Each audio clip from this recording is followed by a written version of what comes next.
हमारे सभी दर्शक बंधुओं को राम राम।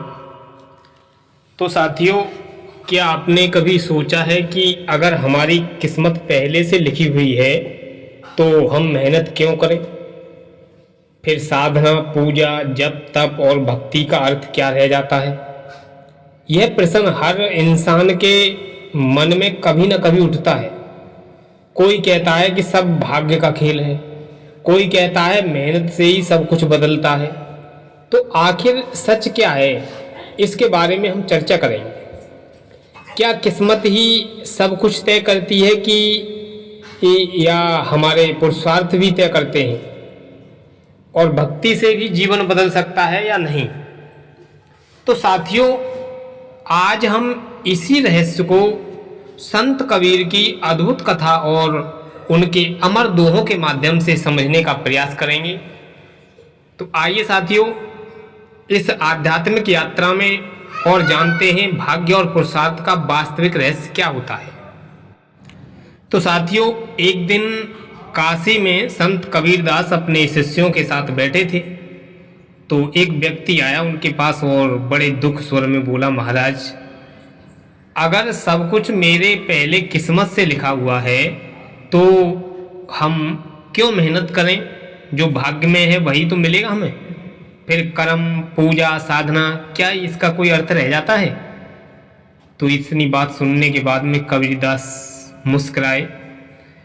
उन्होंने सहज भाव से कहा, भाई, अगर सब कुछ किस्मत पर ही छोड़ दिया जाए तो किसान खेत कैसे जोतेगा?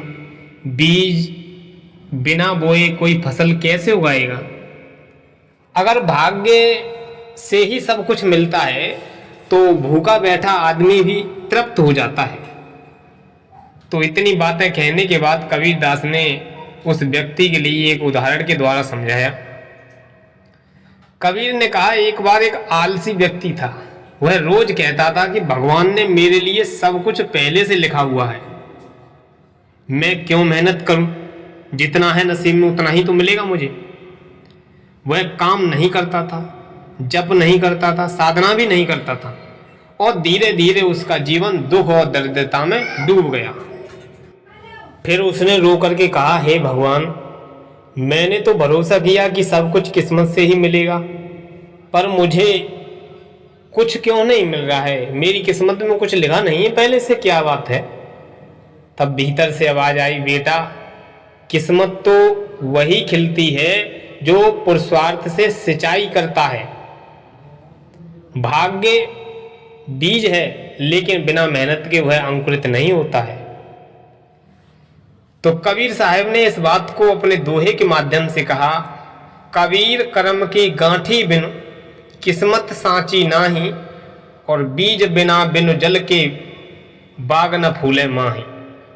यानी कर्म रूपी गांठी यानी रस्सी के बिना भाग्य कभी नहीं टिकता है।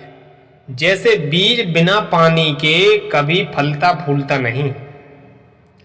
तब कबीरदास ने आगे और कहा और बोले कि भाई देखो, सुनो, जो भक्ति और पुरुषार्थ दोनों को लेकर के साथ चलता है, भक्ति के भीतर की शांति उसे मिलती है और पुरुषार्थ से बाहर की दुनिया संवरती है।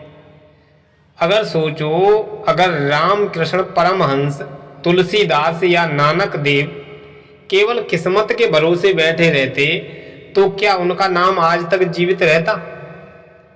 उन्होंने साधना की, मेहनत की, भक्ति की, तभी तो उनका जीवन प्रकाश बन गया है। तो कबीर ने उस व्यक्ति से कहा, भैया, भाग्य को बहाना मत बनाओ। भाग्य वही जागता है जो कर्म से सजग होता है।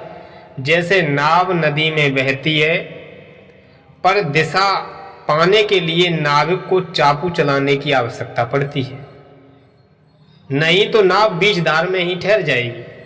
इसी तरह तुम्हारी किस्मत एक धारा है, लेकिन कर्म ही आपका चाकू है, और भक्ति वह पतवार है जो नाव को सुरक्षित किनारे तक ले जाती है। तो अंत में कबीरदास ने कहा कि भैया, भाग्य और मेहनत के विरोध नहीं है ये। भाग्य और मेहनत में कोई विरोध नहीं है, पर भाग्य आधार है, लेकिन पुरुषार्थ उस आधार पर खड़ा हुआ घर है। भक्ति वह दीप है जो उस घर को रोशन करता है। इसीलिए ना तो केवल भाग्य पर अड़े रहो, ना ही केवल कर्म के अहंकार में डूबो। सच्चा मार्ग है कर्म करो, फल की चिंता मत करो और अपनी भक्ति में लीन रहो। तो यही संतुलन जीवन को सफल और आनंदमय बनाता है। तो साथियों, संत कबीरदास का यह उपदेश आज भी उतना ही प्रासंगिक है। अगर आप सोचते हैं कि सब किस्मत का खेल है, तो याद रखना, भाग्य तभी चमकेगा जब कर्म और भक्ति की मशाल जलती है। इसीलिए निराश मत होइए, पुरुषार्थ करते रहिए और राम नाम का सहारा कभी मत छोड़िए। यही जीवन का सच्चा मार्ग है।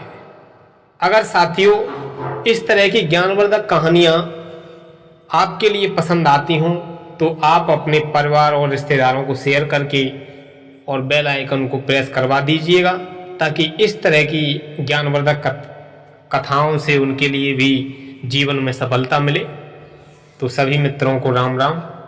मिलेंगे अगली वीडियो के साथ। जय हिंद।